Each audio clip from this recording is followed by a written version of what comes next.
Мен ұзын сөздің қысқасы мынада. Видеоның түйіні мынандай. Егер сіз IELTS-тан 6-5 жинағыларыңыз келсе, онда Open Intermediate аяқтау керек. Егер 7 алғыларың келсе және одан да жоғарғы, онда Advanced аяқтау керексіңдер.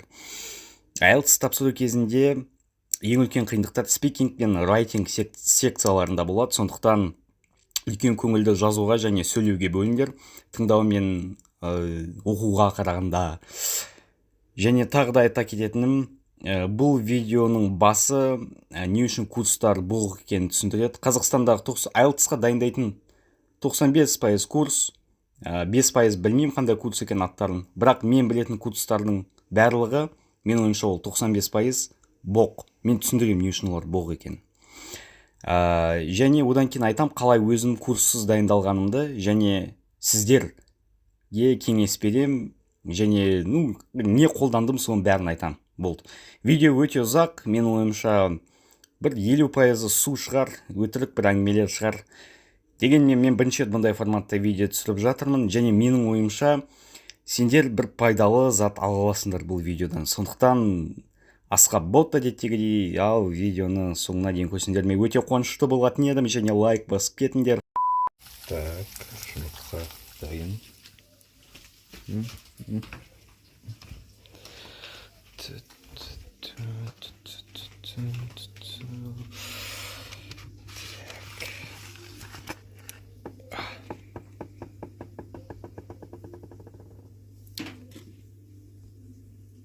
Жетіде бес, 8, 7, 7де 5 және 7де 5.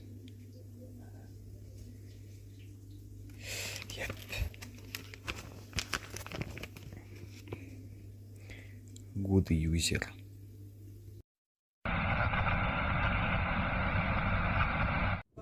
Бәріне сәлем достар, сендермен бірге мен Даркей, және бұл жаңа видео. Шамамен 1 жыл өтті бұрынғы видеодан, бірақ мен қайтып оралдым. Уақытша, бірақ бәрібір қайтып оралдым.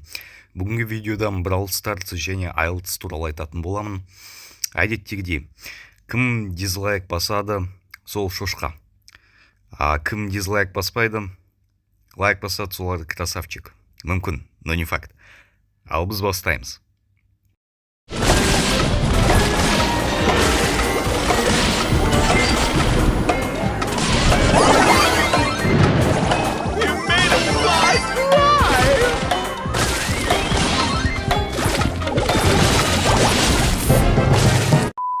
Білесіңдер ме, IELTS бойынша өтірік зат айтатын адамдар өте көп, және мен қазір мысал ретінде Инстаграмда ғана келтіретін боламын, бірақ негізінде басқа платформаларда да олар бар.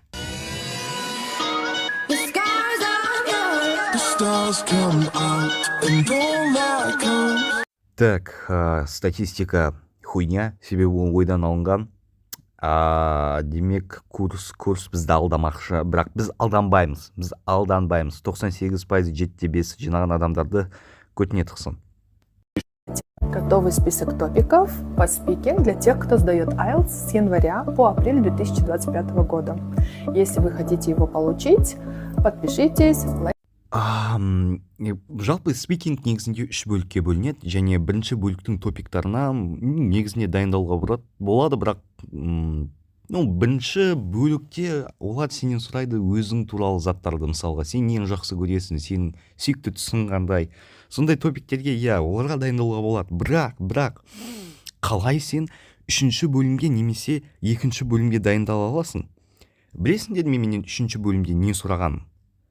Менде 3-ші бөлімде мынандай сұрақ болды. Сіздің қалаңызда адамдар жолды қалай кесіп өтеді? Қалай бұл топикке дайындалуға болады? Топиктердің саны 10 000-нан астам. Сен қалай 10 000 топиктен астам заттарға дайындала аласың? Ол мүмкін емес қой. 10 000 дегенде ойдан алдым. Қысқасын айтқан кезде топиктер өте көп, және сен бүкіл өмірің кетуі мүмкін сол топиктерге дайындалу үшін. Қайда жақсы тактика ол ағылшын тіл деңгейін көтеру. Себебі сен ағылшын тілін деңгейін көтерсең, кез келген сұраққа тым болмаса жақсы жауап бермесең де бірдеңе қылып жауап бере аласың.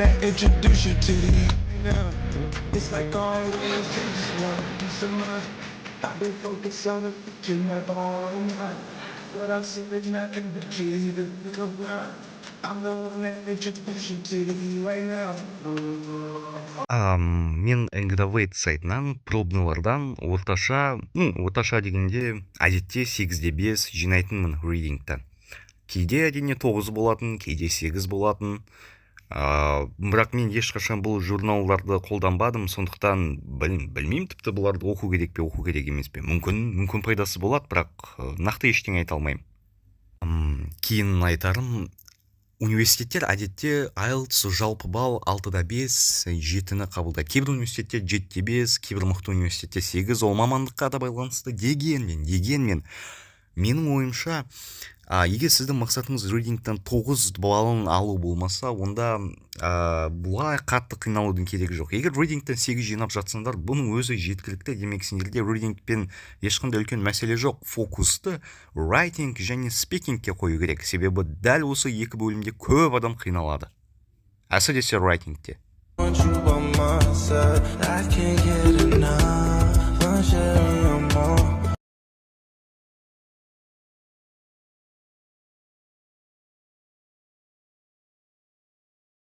I can't get enough. You know that's for sure. You don't wanna waste no time. Мен өзімнің алғашқы пробнымды тапсырған кезде listeningтен 8, readingтен 7, speakingтен 6-5 және writingтен 5-5 жинадым. Бірақ мен ойымша writingтен мен 5-5 жинадым, себебі маған мап түсті, мен ол кезде білмедім мапты қалай сипаттау керек екенін.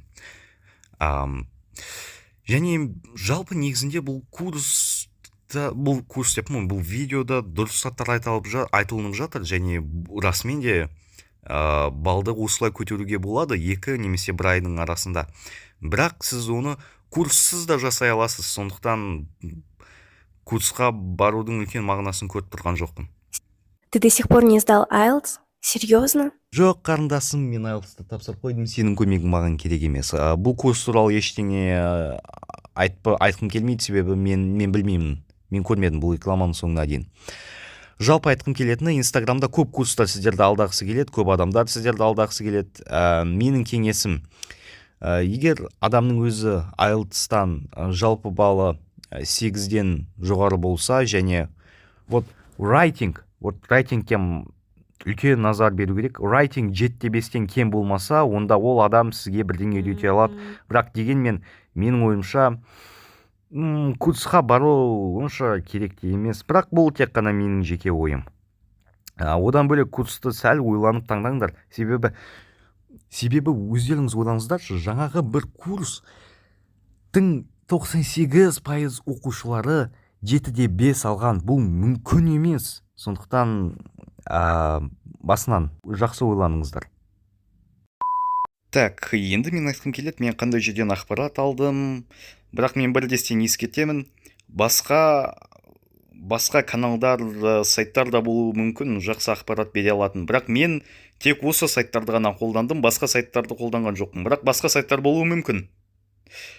Кеттік. British Council сайтын мен көп қолданбадым, дегенмен бұл сайтқа IELTS туралы ештеңе білмегенде ең басында осы сайтты көрген едім, және бағасын там көрдім, там чөкақ, сондай-мұндай, бірақ одан кейін мен бұл сайтты қолданған жоқпын. Одан кейінгі сайт бұл IELTS IDP сайты. Мен бұл сайтты British Councilға қарағанда қайда көп қолдандым, және ішінде керек мәліметтер IELTS бойынша өте көп, сондықтан көріңдер міндетті түрде.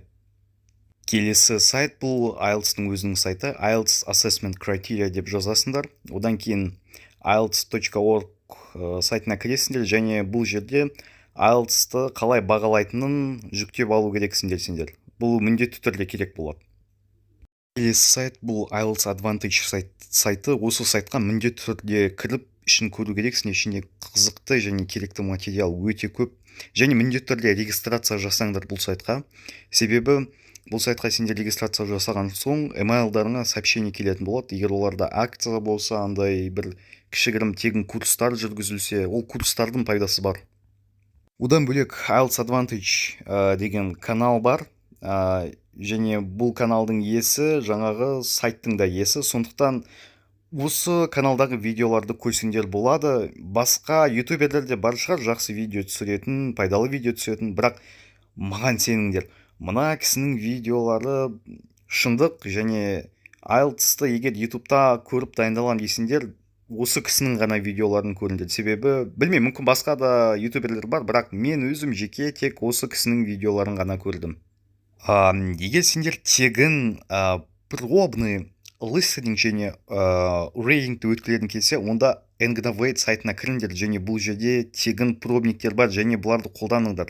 Speaking тесті де, writing тесті де негізінде қолдансаңдар болады. Бірақ мен бұл сайттан 99% уақытымды бұл сайтта сол listening пен readingті жасау үшін құрттым. Және бұл өте пайдалы сайт, маған сендер қолданыңдар. Одан кейін мен writingті тексеру үшін ChatGPT қолдандым, бірақ ChatGPT-ді қолданған кезде абайлап қолдану керек, және қолданудың өзінің бір әдісі болды менде. Мен бұл туралы кейінірек айтамын, бірақ жалпы ChatGPT-ді мен қолдандым. Так, соңына қарай мен басынан ескертемін. Басқа ақпарат көздері де болуы мүмкін сапалы ақпарат беретін, бірақ мен ондай ақпарат көздерін білмеймін басқа. Мен не айттым, соны ғана қолдандым, және соның арқасында 7-5 жинадым. Қалған заттарды мүмкін бар шығар, бірақ мен білмеймін. Так, мен шындықты айту керек, мен бір ай бойы курсқа қатыстым, ағылшын тілі сол IELTS-қа дайындалатын. Бірақ мен бір айдан кейін шығып кеттім. Себебі неде? Менің ойымша бүкіл курстар Қазақстандағы, олар интернеттегі бар материалды алады, және өте қымбат бағаға өздерінің курстарын сатады. Және ол курс өте қымбат болды, шынды айтсам. Мен айтпай қойын қандай курс екен. Бірақ ол қымбат курс, және пайдасыз курс, шынды айтсам. Курсты қолдануға болады, ағылшын тілі, спикингті ғана көтеру үшін ғана қолдануға болады, менің ойымша. Оның өзінде сендер қарапайым курсқа барып, немесе спикинг клабтарға қатыссаңдар, оны оп-оңай көтеруге болады спикингті. Ал бұлай кеңес беретін, білмеймін тіпті, не үшін адамдар бұндай курстарға баратын? Басына айтам, курстар өте пайдасыз. Олар бар материалды, интернетте бар материалды, тегін материалдарды өздерінің авторлық методикасы деп сатады. Негізде ол авторлық методика шығар, бірақ бүкіл материал интернетте бар, және егер сенде біраз емес, кішігірім ми болса да, сен өзіңе авторлық методика құрай аласың. Мен істегендей. Сондықтан, осы негізгі себеп, және курста менің ойымша ешқашан IELTS тапсырмаған адамдар отырады, және олар сендерге бірдеңе үйретпекші. Мен оларға сенбес едім, және жалпы курстарға бармас едім. Бұл курсқа кеткен бір ай, және ақша сол курстың бағасына және уақытқа тұрмайды. Бармай қойыңдар курстарға, өздерің дайындалсаңдар, нәтиже шығады, менің ойымша. IELTS-қа қанша уақыт дайындалу керек? Негізінде ойландыратын сұрақ. Мен алдымен өзім қалай дайындалғанымды айтайын, одан кейін өзімнің кеңесімді айтайын. Мен бір ай бойы дайындалдым, дәлірек айтсақ 28 күн, және мен күн сайын дайындалдым, және мен 4-6 сағат бойы IELTS-тың өзіне дайындалдым. Бұл өте үлкен уақыт сияқты көрінеді. Негізінде, бұл өте көп уақыт. Не үшін 4-6 сағат? Менің үлкен бір мәселем бұл writing болды. Мен көп грамматикалық қате жіберетінмін, және жалпы эсселерім онша емес шығатын. Және осы менің негізгі мәселем болды, және мен сол мәселені шешу үшін көп уақытты writingке құрттым. Өте көп эссе жаздым мен. Компьютерда эсселердің 3-2 деп, бұл өтірік болып кетеді. 80% эссе сол компьютерда қалған 20% эссені мен қағазға жаздым. Себебі мен басында ойладым, paper-based болады деп, бірақ мен кейін түсіндім, менің жазуым түрі ұсқынсыз екен, және оның орнына ноутбукты қолданған қайда жақсырақ екен. Сондықтан сол 4-6 сағаттың жартысынан көбі writing үшін кетті. Егер сіздер IELTS-ға 2 ай бұрын дайындалатын болсаңыздар, менің ойымша 3 ай тым көп, және шаршап кетесіңдер. Сондықтан 2 ай менің ойымша нормальный уақыт, 2 ай 60 күн. 60 күн. Сендер 60 күн сайын мүмкін демалыстарда демалатын шығасыңдар, бірақ күн сайын 2 сағаттан құртсаңдар, және фокусты спикинг пен райтингке қойсаңдар, listening пен reading емес, онда менің ойымша, өте жақсы бала аласыңдар 2 айдың ішінде. Егер күн сайын, мүмкін демалыстарда демалсыңдар әрине, бірақ жалпы күн сайын кемінде 2 сағаттан дайындалсаңдар. Бұндай жағдайда менің ойымша жақсы дайындық болады. Дегенмен егер сендер жеке бір өздерің емес, курсқа баратын және курсқа барып дайындалғыларың келсе, онда курстан бөлек курс болатын күні жарты немесе 1 сағат қана дайындалыңдар, ал курс болмайтын күндері менің ойымша 2 сағаттан құрту керек. Және бұл да курстың ұзақтығына байланысты, бірақ әдетте курстар 2 ай, және менің ойымша 2 айға бұл схема өте жақсы. Егер 3 ай бойы дайындалатын болсаңдар, онда менің ойымша демалыстан көбейтіңдер, а былай 2 сағат сайын дайындалуды тоқтатпаңдар. Жалпы қаншалықты көп дайындаласың, соншалықты өзіңе жеңіл болады емес пе? Дегенмен менің рекомендациям, егер шұғыл арада тапсыру керек болмаса, онда кемінде 2 сағаттан құртыңдар, және менің ойымша бұл жеткілікті. Маған сендер 2 сағат сендер бөле аласыңдар. Әрине, егер кейбір күндер әрине бөлуге тіпті уақытта болмай қалады, бірақ менің ойымша 95% жағдайда 2 сағат өмірлерінде IELTS-тан жақсы бал алуға арнауға болады. Так, мен қазір структура деген терминді қолданатын боламын, бірақ мен бірлесін айтып кетейін. Мен структура деп айтқым келетіні, сен IELTS-тың жалпы заңдарын білесің. Мысалға, спикингті айтатын болсақ, сен білесің, екінші партта сен кем дегенде 1 минут сөйлеу керек екенінде, және сен 1 минуттан аз сөйлемеуге тырысасың. Сен білмейсің қалай жауап беру керек екенін, бірақ сен білесің не сенен сұрап жатқанын. Райтинг бойынша мысалға, сен білесің, екінші тапсырмада 4 абзац жазу керек екенін. Біріншісі introduction, соңғысы conclusion, оттаңғы екеуі ол main body. Сен білмейсің оларды қалай жазу керек екенін, бірақ сен білесің олардың шамамен не екенін және не істеу керек екенін. Және осыны сен білсең, сен структураны білесің деп айтуға болады. Солай мен санаймын, және дәл осы мағынаны мен қолданатын боламын келесі жолы структура деп сөйлейтін кезде. Так, сендерде мынандай мәселе болуы мүмкін. Сендер пробный тапсырмақшысыңдар, бірақ сендер қалай жазу керек екенін райтингті немесе спикингте қалай сөйлеу керек екенін білмейсіңдер, қысқасын айтқан кезде структураны білмейсіңдер. Және бұл жағдайда сендер 0-9 аралығында балл аласыңдар. Бірақ менің айтқым келетіні, структураны білмей алған балл саналмайды, сондықтан сендер структураны біліп келу керексіңдер, кейін басынан пробный тапсыру керексіңдер. Егер структураны білмей пробный тапсырсаңдар, бұл пробный пайдасыз. Енді кеттік. Мынандай жағдай болуы мүмкін. Сен структураны білесің, және бірінші жағдай сен 5-6 немесе бұдан кем балл аласың, екінші жағдай 6-8 және бұдан жоғары балл аласың. Біз қазір мына жағдайды қарастырамыз. Қарастырылатын былай, overall 5-6 балл. Бұл дегеніміз, сенің ағылшын тілі деңгейің төмен. Егер сен 7 алғың келсе, бұл деңгей сен үшін қазіргі сенің ағылшын тілі деңгейің өте төмен. Екінші жағдай. Сен 5-6 деген балл алдың, егер сені бағалаған адам топас болса. Ол бағалай алмаса, дұрыс бағалай алмаса, ол сен балыңды төмендетіп қою мүмкін, немесе жоғары көтеру мүмкін. Әдетте төмендетіп қояды.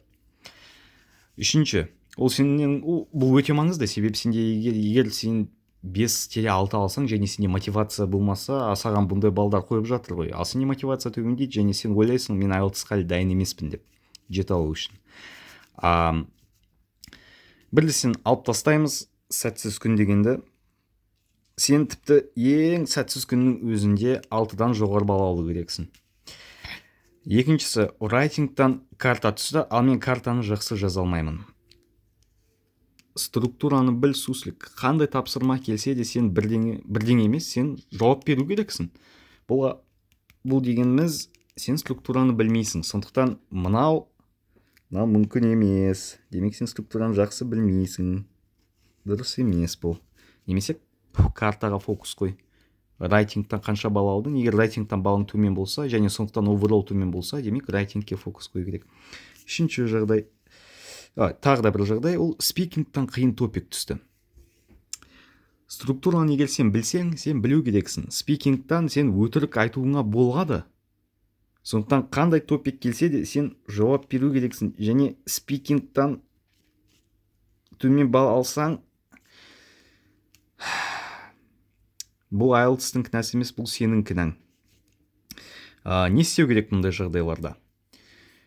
Мұндай жағдайда 1 жыл бойы курсқа қатысу керек, және менің кеңесім Upper Intermediate-ті толық аяқтап болған соң ғана IELTS-ға дайындалу. Сол кезде сендер жете аласыңдар. Маған келетін болсақ, мен осыдан 1 жыл бұрын Advanced-ті аяқтадым. 1 жыл бұрын Advanced-ті аяқтадым. Сондықтан IELTS-қа дайындалып жатқан кезде менің деңгейім шамамен сол Upper Intermediate болды. Демек, я осылай. Так, енді екінші жағдай. Сен структураны білесің, және сен 6-да 5. Мен 6 деп жаздым, мен қателесіп кеттім. 6 емес, 6-да 5, 8 және одан көп жинасаң, онда бұған мынандай себептер болуы мүмкін. Біріншісі, сенің ағылшын тілі деңгейің жақсы, және ол жеткілікті, және тек соның арқасында сен 6-да 5, 8 аралығында жинадың пробныйдан. Структураны білесің сен. Ұмытпа, сен структураны білесің. Екінші жағдай, өте сирек кездеседі, бірақ кездесуі мүмкін. Сені бағалаған адам топас, ол IELTS-ті қалай бағалау керек екенін білмейді, сондықтан саған жоғары балл қойды ол. Енді мынау. Сәтті күн. Естеріңде ме, мына жерде біз сәтсіз күн дегенді сызып тастадық қой, бірақ мына жерде біз сәтті күн дегенді қосуымызға болады. Бірақ оның өзінде сәтті күн жағдайын қарастыруға болады, егер сен 6-да 5, 7 балл аралығында жинасаң.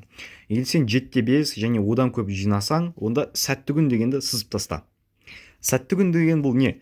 Бұл саған оңай тапсырмалар түскен жағдайда орын алады.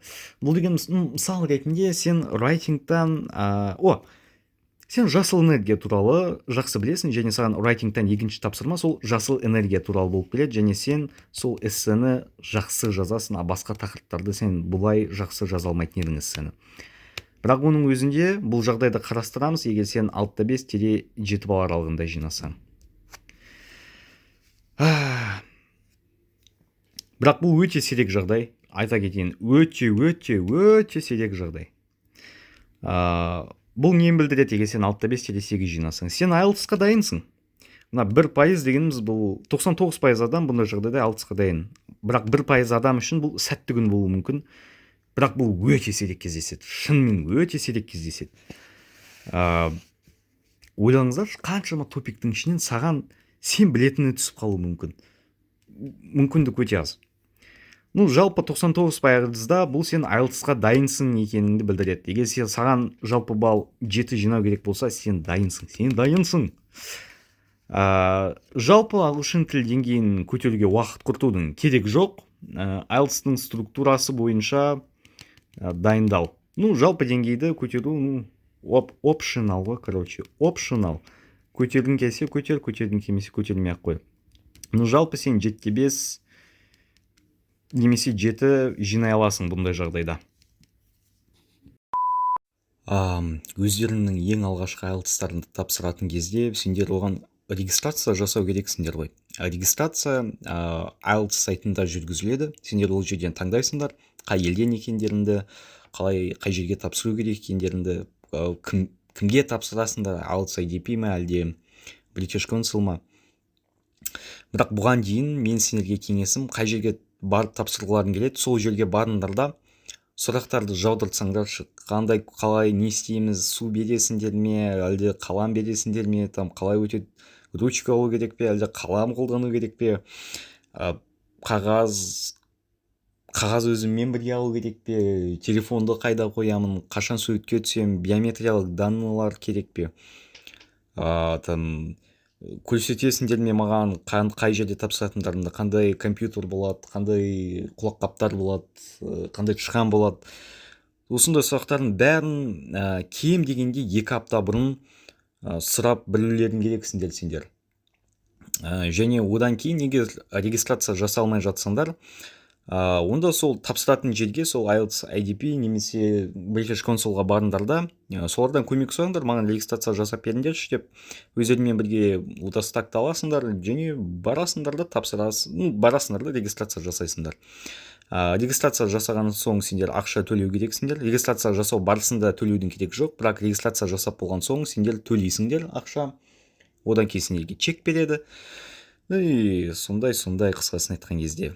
Одан кейін emailдарыңа сообщение келеді. Сол сообщениені міндетті түрде оқыңдар, себебі ол жерде жалпы заңдар жазылып тұрады, сендер не істеу керексіңдер және не істемеу керексіңдер. Егер сендер тұратын жерде IDP немесе British Consul болмаса және сендер регистрация жасай алмасаңдар, онда өкінішке орай мен сендерге көмектесе алмаймын, себебі менің басымдан бұндай оқиға өткен жоқ және мен білмеймін тіпті қандай кеңес бере алатынымды, сондықтан кешіріңдер. Кейде адамдар өте бір қызық сұрақ қояды, British Consul немесе IDP, қайсына барған дұрысырақ? Маңызды емес, сендер қайсысын таңдасаңдар да, сендер алатын балл British Consul немесе IDP-ге түкте байланысы жоқ. Бәрі сендердің ағылшын тіл деңгейлерің және дайындықтарыңа ғана байланысты. Мен IDP-де тапсырдым, себебі не үшін? Себебі IDP менің тұратын жеріме өте жақын, өте жақын емес, жақынырақ болды British Consulға қараған кезде. Сондықтан ғана мен IDP-ді таңдадым. Егер сендердің үйлеріңе British Consul жақынырақ болса, онда соны таңдаңдар. Мүлдем маңызды емес, бұл екі организацияның қайсысында сендер IELTS тапсыратындарың.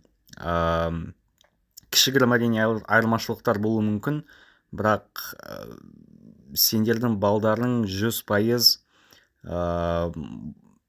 тапсыратын жерлеріне тәуелді емес. Кейін мен айтуды ұмытып кеттім. Ең басты өтірік осы IELTS-қа дайындайтын курстардікі болмады. Сендердің деңгейлерің, олар былай айтады өздерінің рекламаларында, сендердің деңгейлерің pre-intermediate немесе intermediate болса, біз сендерге кепілдік береміз, 7 балын аласыңдар деп. Аллаға шүкір elementary демегендер үшін. Дегенмен менің ойым дұрыс және менің ойым мынандай, мүмкін емес. Сендер intermediate деңгеймен ешқашан 7-ні аламайсыңдар. Сендер pre-intermediate-ді аяқтау керексіңдер. Pre-intermediate деп қой, upper intermediate-ді аяқтау керексіңдер.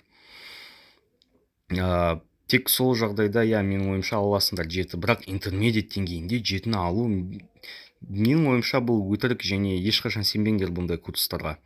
Кейін тағы да бір өтірік курстардың рекламасында мен байқаған, олар айтады, сендер IELTS тапсыру үшін бір топик келген кезде сол топикке арнайы бір сөздер жаттау керексіңдер дейді. Ол рас, бірақ олардың келтіретін мысалдары сондай бір түрлі. Мысалға plethora, осындай сөз бар, бұл өте жоғарғы деңгейлі сөз, және соны жерге тыға берсін дейді. Бұл дұрыс емес.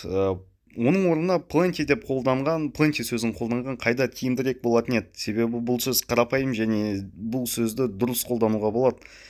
Мен айтқым келетіні, білмеймін не үшін, бірақ бүкіл курстар қиын сөздерді жаттау деген затқа тіреліп қалған. Негізінде ол дұрыс емес. Кейін мен тағы да мынандай рекламаларды көрдім. Бір 7 немесе 7-5 алу үшін, немесе 8 алу үшін сен деген қиын сөздерді қолдану керексің. Әр сөйлемге сол қиын сөздерді тығу керексің. Енді өте күлкілі реклама. Қазір мен сендерге бір видеоны тапсам, сондай көрсетемін. В правом углу у нас IELTS 6,5, а в правом углу у нас IELTS 7,5. Итак, let's go! I think this essay is good. It is undeniable that this issue is crucial. Traveling is nice. Traveling broadens one's horizons. Вау, комбо из сложных фраз. Мен IELTS-тан 7-5 алдым, және мен мына рекламадағы IELTS-тан 7-5 алған қыз сияқты сөйлеген жоқпын. Мен керісінше IELTS-тан 6-5 алған қыз сияқты сөйледім, және мен 7-5 алдым. Сондықтан менің айтарым, мына өтірік.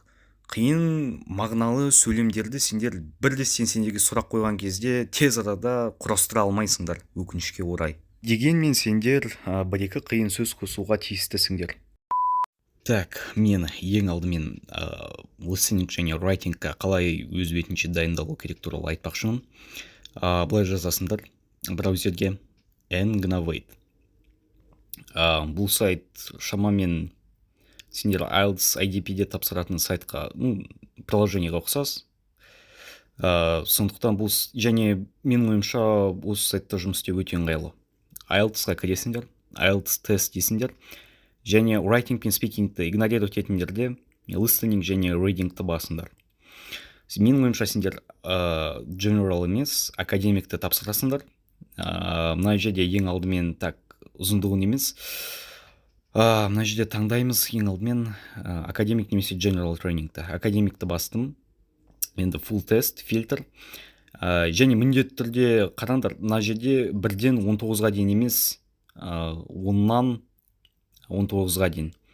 Және дәл осылай listening-пен әр тестті осылай жеке-жеке өтіп шықсаңдар болады. Өз уақыттарында өздерін рассчитывать етіңдер. Бірақ менің ойымша бір аптада кем дегенде 2 тест өту керексіңдер. Так, спикинг туралы сәл ұзақтау сөйлесеміз. Дегенмен сөйлесу керек. Спикинг 3 бөлімнен тұрады. Бірінші бөлім бұл бірінші бөлімді разогрев ретінде түсінсеңдер болады. Денені шынықтыру, түсіну, қазір қандай сұрақтар келетін. Түсіну емес, дайындалу, сәл шынығу. Бірінші бөлім ең оңай бөлім, себебі сұрақтар сендер туралы болады, және бұл сұрақтарға қате жауап беру мүмкін емес. Просто түсініңдер, бірінші бөлім тек сендер туралы, сондықтан сендер бұл сұрақтарға қате жауап бере алмайсыңдар, мүлдем. Міндетті түрде мынандай сұрақ болады, сен жұмыс істейсің бе, сабақ оқисың ба? Мысалы, бір түрлі сұрақтар қою мүмкін. Сенің ойыңша көк түс әдемі ме, қызыл түс әдемі ме деп, немесе саған қандай түс ұнайды, не үшін саған ол түс ұнайды. Сондай моменттерге дайын болыңдар. Бірақ түсініңдер, бірінші парт толығымен сендер туралы. Сондықтан неге сендерге қандай түс ұнайды, және мысалға көк ұнаса, не үшін көк ұнайды десе, сендер міндетті түрде жауап беруде, сендер міндетті түрде маған көк түс ұнайды, себебі анау-мынау деп айтуларыңа міндеттемесін. Сендер былай айта аласыңдар, маған көк түс ұнайды, білмеймін не үшін, бірақ маған көк түске қараған кезде өзімді жағымды сезінемін деп. Және бұл жақсы жауап, бұл жақсы жауап. Жалпы бірінші парт ең оңай, бірінші бөлім ең оңай, сондықтан оны толығымен игнорировать етсеңдер болады. Толығымен емес, аз дайындалсаңдар болады. Аз дайындалсаңдар натуре болады. Екінші бөлімде көбісі айтады, сендер 1,5 минут және 2 минут аралығында сөйлеулерің керек деп. Жоқ, өтірік 2 минут сөйлеңдер. Міндетті түрде 2 минут сөйлеңдер. Экзаменатор сендерге болды, рахмет дегенше дейін сөйлей беріңдер. Және ол 2 минуттан кейін міндетті түрде болды, сөйлеуді тоқтатыңдар дейді. Және бұл жақсы белгі. Бұл дегеніміз сендерде fluency деген бар. Fluency деген қаншалықты ұзақ уақыт сен тупить етпей сөйлей аласың. Және сен 2 минут сөйлесең, демек сенің fluency жақсы демек сенде. Сондықтан міндетті түрде басынан айтам, кім не десе де, кем дегенде 2 минут сөйлеңдер. Ал жалпы дайындалу кезінде таймер қосыңдар да, және естеріне болсын, таймер қосқан соң аудиозаписі де қосыңдар. Және 2 минут сөйлеген соң, сол 2 минут сөйлегендеріңді тыңдап, транскрипін жазып, қай жерден қате жібердім, сол бойынша жұмыс жасаңдар. Кейін басынан сөйлеңдер. Үшінші бөлім бойынша дайындық менде былай өтті. Негізінде, үшінші бөлім бойынша дайындықты сендер бүкіл бөлімдер бойынша дайындыққа қоя аласыңдар. Негізінде, бірақ мен жалпы тек үшінші бөлімді осылай дайындадым. YouTube'ға IELTS Speaking банд 7 немесе банд 8 деп жазасыңдар да, және қараңдаршы, мен мына видеолардың бәрін көргем. Біразын, 90%-ын көргем. Міндетті түрде IELTS банд 7 немесе банд 8 деп жазу керексіңдер, себебі 9 сендер үшін тым күрделі, ал 6 тым төмен. Солай жазасыңдар, және сол видеоларды көресіңдер де, сол видеода экзаменатор сендерге сұрақ қояды ғой, үшінші бөлімде. Сендер сол экзаменатор қойған сұраққа алдымен өздерің жауап беруге тырысасыңдар. Барынша көп сөйлесуге тырысыңдар. Потолок максимум 40 секунд. А минимум 30 секунд. Вот видите, үшінші бөлімде минимум бар, а екінші бөлімде минимум жоқ, себебі сендер 2 минут сөйлеу керексіңдер. Бұл жарайды. Минимум 30 секунд сөйлесесіңдер, максимум 40, одан артық сөйлесудің керегі жоқ. Үшінші бөлімде ютубтағы видеода экзаменатор сұрақ қояды, сендер видеоны паузаға қоясыңдар, өздерің жауап бересіңдер. Одан кейін қалай сол 7 балл алған адам жауап береді, соны тыңдайсыңдар, және өздеріңнің жауаптарыңмен салыстырасыңдар. Егер сендердің жауаптарың жақсы болса, демек сендер сол 7 немесе 8 деген балды аласыңдар. Бірақ сендердің жауаптарың нашар болса, сол видеодағы адамдыкіне қараған кезде, демек не? Демек бірдеңе дұрыс емес, демек нашар болмау керек. Демек сендер сол егер видеода көрген адам 7 деген балл алса, сендер 6-да 5 немесе 6 аласыңдар. Сондықтан барынша сұрақтарға жақсы жауап беруге тырысыңдар, тіпті бұл видео болса да. Және бұл тренировканы, спикингті, reading немесе listening сияқты аптасына минимум 2 рет емес, күн сайын қайталау керек. Вот это міндетті түрде күн сайын 1 сағаттан. Басынан айтам. Мен жаттықтым дәл осылай 28 күн бойы күн сайын 1 сағаттан. Кемінде. Кейде мен 3 сағат дайындалдым, кейде 1 сағат, кейде 2 сағат. Но минимум, кем дегенде 1 сағаттан дайындалу керексіңдер. Әр күн сайын дәл осылай. Үлкен назар бірінші емес, екінші және үшінші бөлімге қойылу керек. Үлкен назар екінші және үшінші бөлімге. Райтинг бәрі үшін қиын. Ең алдымен мен қалай IELTS екінші эссеге райтинг тақырыптарын табу туралы айтпақшымын. Мындай сайт бар, мен бағана ғана айтқан IELTS Advantage, бірақ sample essays деп жазасыңдар. Sample essays деп. Және осы бірінші сайтты басасыңдар. Және бұл жерде тек екінші эссе тақырыбы бойынша ғана эсселер болады. Және бұл эсселердің тақырыбын көшіріп аласыңдар да, және соған жауап жазасыңдар. Ал идеяны менің ойымша мына сайттан көрудің керегі жоқ. Идея сендерде болу керек, сендердің бастарыңда. IELTS бірінші эссе бойынша графиктер және суреттерді маған бір адам берді. Сондықтан мен білмеймін интернеттен оларды қайдан алуға болатынын. Сондықтан өтірік айтқым келмейді.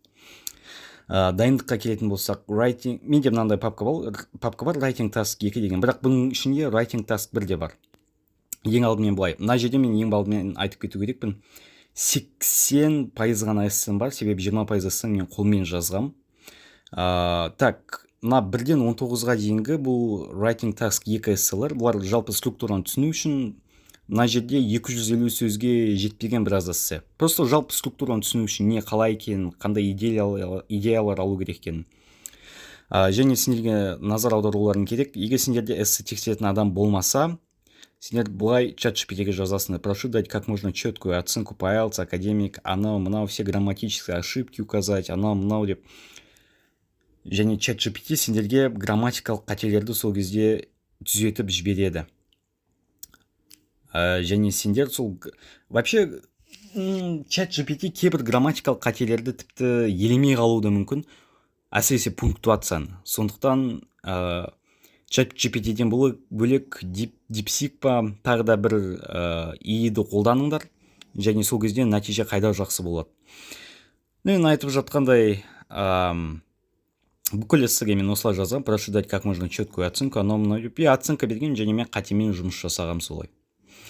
Бұл ең басында, бұл жерде 250 сөз жетпеген. Одан кейін сендерге мына папканы көрсеткен A және Advantage and Disadvantage 1 деген. Бұндай Advantage and Disadvantage'дің екі эссе типі бар. Және сол бірінші эссе типі бойынша мен осындай эсселер жаздым. Және байқасындар, қателерді мен сарымен боядым. Көріп тұрсыңдар, бүкіл қате сарымен боялған. Болашақта бұны қайталамас үшін. Қателерді мен қалай таптым? Мен ChatGPT-ге бұлай жаздым. Жаңағы прошу дайте как можно четкую анау деп. Оценку деп. От критерий бойынша. Және сол арқылы менің қателерім түзелді. дәл осылай бүкіл эссе типтері мен корпусында қаншама қате, бүкіл қателерді мен сарынмен боядым. Және дәл осылай мен иді қолдану арқылы қателерімді таптым.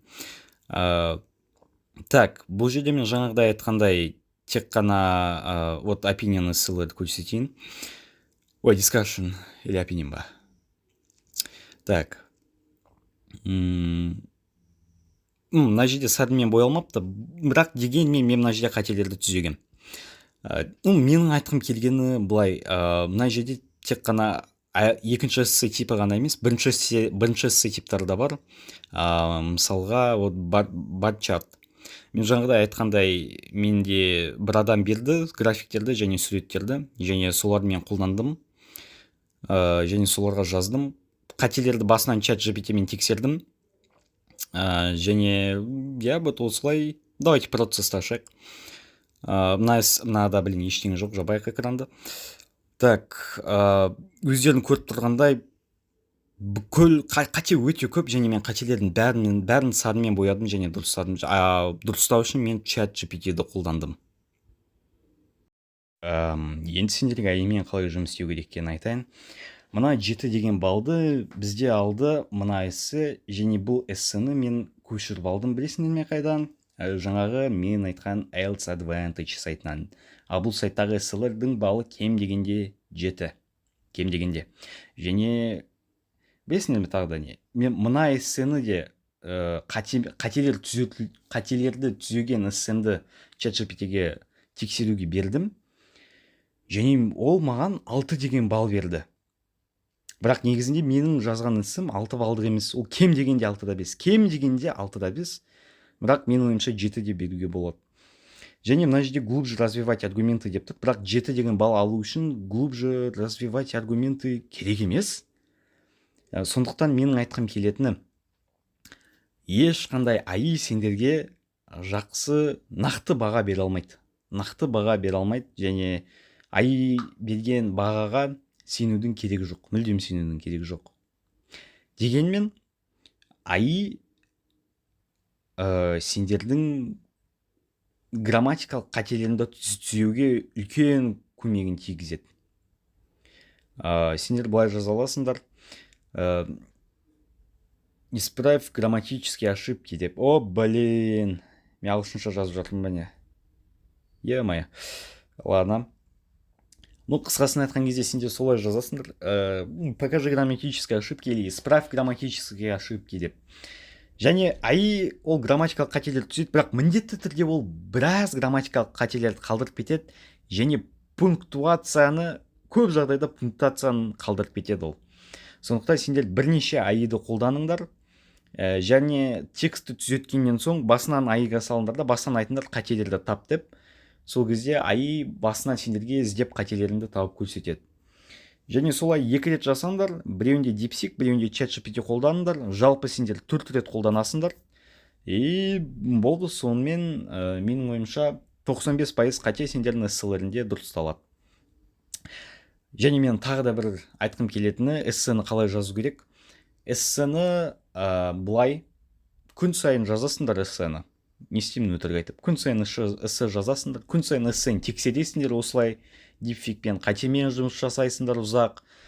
Егер бұл эссенің екінші типі болса, 250 сөз жазатын, онда сендер бір күнде 2,5 сағаттай құртасыңдар бір эссе үшін. Бір эссе үшін 2,5 сағат. Полный разбор ошибок болады әрине. Және ең басында сендер міндетті түрде 40 минутта емес, бір сағат 20 минуттай ма жазасыңдар ғой ең бірінші эсселеріңді. Оның өзінде 250 сөз шыға ма, шықпай ма? Вообще, это нормально. Соңына қарай сендер әрине 40 минуттан аз уақытта жазатын боласыңдар. Ол кезде 2 сағат қана құртатын боласыңдар. Бірақ ең басында ұзақ уақыт құртасыңдар. Менің ойымша 2,5 сағат. Және күн сайын эссе жазу керек, бірақ мына жерде мынандай тема. Мен күн сайын эссенің екінші типін жазған жоқпын. Мен былай істедім. Бірінші күні эссенің бірінші типі, екінші күні эссенің екінші типі 250 сөздік, үшінші күні басынан эссенің бір типі 150 сөздік, одан кейін 250 сөздік эссе, одан кейін басынан 150-дік, одан кейін басынан 250-лік. Дәл солай 6 күн. 7-ші күн жексенбі күні мен демалатынмын, ешқандай эссе жазбайтынмын. Және бірінші эссемен қатемен жұмыс өте аз уақыт алады. Менің ойымша эссені жазуға және қатемен жұмыс жасауға 1 сағаттай уақыт кетеді ең басында, одан кейін мүлдем бір 40 минуттай ма ғана болады. И солай эссені сендер жазасыңдар 1 ай бойы. Екінші эссе типі бойынша еще мынандай тема бар. Соңғы 1 апта қалған кезде мен күн сайын бір 3 эсседен жазатынмын екінші эссе типі бойынша. Себебі мен 40 минутта емес 30 минутта қателердің бәрін дұрыстап тастайтынмын. И получается мен 1,5 сағат бойы сол 3 эссе жазатынмын. Ну и вот как-то так, дәл осылай мен дайындалдым. Соңғы 1 аптада жаңағыдай айтқандай 1,5 сағат бойы 3 эссе бірінші типтік эсселер, одан кейін келесі күні 1 эссе 2 сағат екінші типтік эссе. Ну и дәл осылай мен дайындығым өтті.